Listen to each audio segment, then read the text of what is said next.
بسم اللہ الرحمن الرحیم۔ السلام علیکم۔ تاریخ اور شریعت چھٹی جماعت۔ سبق نمبر 2، سماج میں پایا جانے والا تنوع۔ تو ہم دیکھیں گے تنوع ہی ہماری طاقت ہے۔ مذہبی غیر جانبداری کے اصول ہماری تشکیل میں سماج کا حصہ، سماج کا نظم و نسق۔ تو ہم دیکھتے ہیں کہ یہ کس طرح ہماری زندگی اور سماج پہ اثر انداز کرتا ہے۔ بھارتی سماج میں مختلف زبانیں، مذاہب، تہذیبیں، رسم و روایات ہے۔ یہ تنوع ہماری تہذیبی شان ہے۔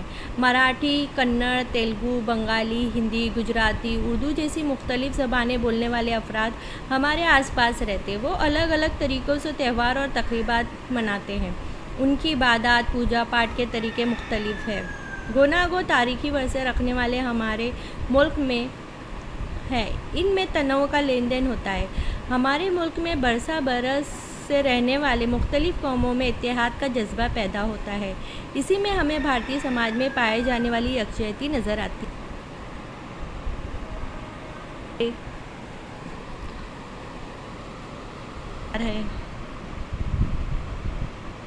مطابق عبادت کرنے کی آزادی ہو، اس مقصد کے تحت ہمارے آئین میں اہم دفعات درج کی گئی ہے۔ بھارت دنیا کا اہم مذہبی غیر جانبداری سیکولر ملک ہے۔ ہمارے ملک میں زبان، مذہب کے تنوع بڑے پیمانے پر ہے۔ اس تنوع کو پوری صحت کے ساتھ برقرار رکھنے کے لیے ہمیں غیر مذہبی غیر جانبداری کے اصول کو اپنایا ہے۔ اس کے مطابق ہمارے ملک میں حکومت نے کسی ایک مذہب کو بڑھاوا نہیں دیا۔ ہر شخص کو اپنی پسند کے مذہب کی پیروی کرنے کی آزادی۔ مذہب کی بنیاد پر افراد میں تفریق نہیں کی جاتی ہے۔ حکومت کے تمام مذاہب کے لوگوں کے ساتھ یکساں سلوک کرتی ہے۔ تعلیم، پیشے اور سرکاری ملازمت کے موقع تمام لوگوں کو دیے جاتے ہیں۔ مذہب کی بنیاد پر ان میں تفریق نہیں ہوتی۔ مذہبی لسانی اقلیتوں کی حفاظت کے لیے آئین میں خصوصی دفعات پیش کی گئی ہے۔ اقلیتوں کو اپنی لسانی تہذیبی شناخت کو برقرار رکھنے میں آزادی، تعلیم کے توسط سے اپنے معاشرے کو ترقی دینے کی بھی انہیں آزادی ہے۔ مذہبی غیر جانبداری کے اصول کی وجہ سے بھارتی سماج میں ہم آہنگی برقرار ہے۔ ہماری تشکیل میں سماج کا حصہ۔ سماج میں رہتے ہوئے ہم کیا سیکھتے ہیں؟ اپنی ذات میں کن خوبیوں کو پیدا کرتے ہیں؟ ہماری تشکیل میں سماج کا کیا تعاون ہوتا ہے؟ اس کے بارے میں ہم معلومات حاصل کرتے ہیں۔ تعاون ہر سماج کے فرد اور گروہ کے باہمی تعاون پر مبنی ہوتا ہے۔ سماج میں رہنے والے افراد میں باہمی تعاون کے بغیر سماج کا تصور نہیں کیا جا سکتا۔ ایک دوسرے کی مشکلات اور مسائل کو حل کرنے کے لیے ہم باہمی مدد، لین دین کو تعاون کہتے ہیں۔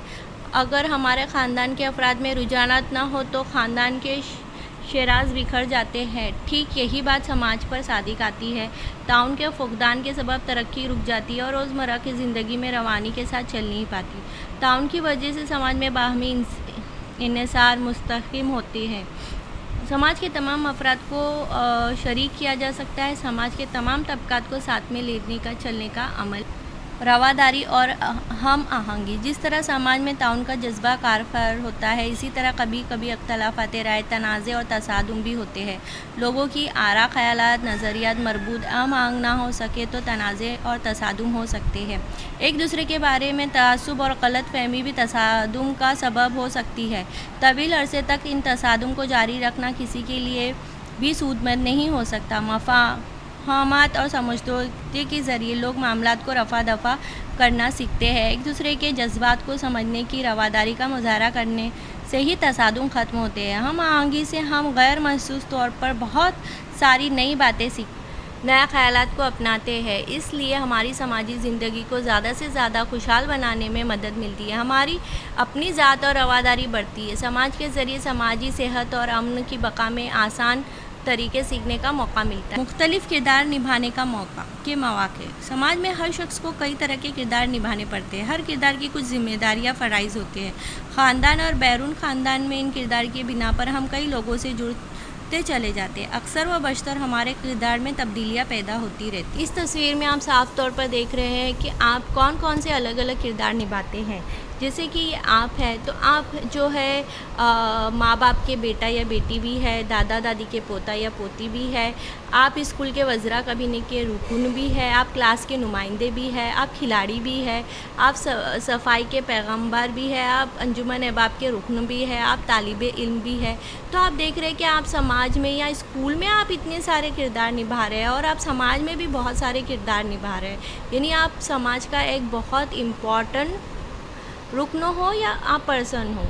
آپ سماج کا ایک اہم حصہ ہو۔ سماج کا نظم و نسق، سماج کا نظام بہتر طریقے سے انجام پائے اس کے لیے کچھ اصولوں کی ضرورت ہوتی ہے۔ پہلے زیادہ تر رسم و رواج اور روایت کے ذریعے سماج پر قابو رکھا جاتا تھا، لیکن جدید سماج پر رسم و رواج اور روایت کے ساتھ ساتھ قانون کے ذریعے قابو رکھا جاتا ہے۔ رسم و رواج، روایت، طور طریقے وغیرہ کی بنسبت قانون کی نوعیت مختلف ہوتی ہے۔ ان تمام نکات کی مدد سے ہمارے سماج میں قابو رکھنے کا کام مختلف ادارے انجمنیں کرتے ہیں۔ مقامی سطح پر جو انتظامی ادارے ہوتے ہیں وہ بھی سماج پر قابو رکھنے میں اہم کردار ادا کرتے ہیں۔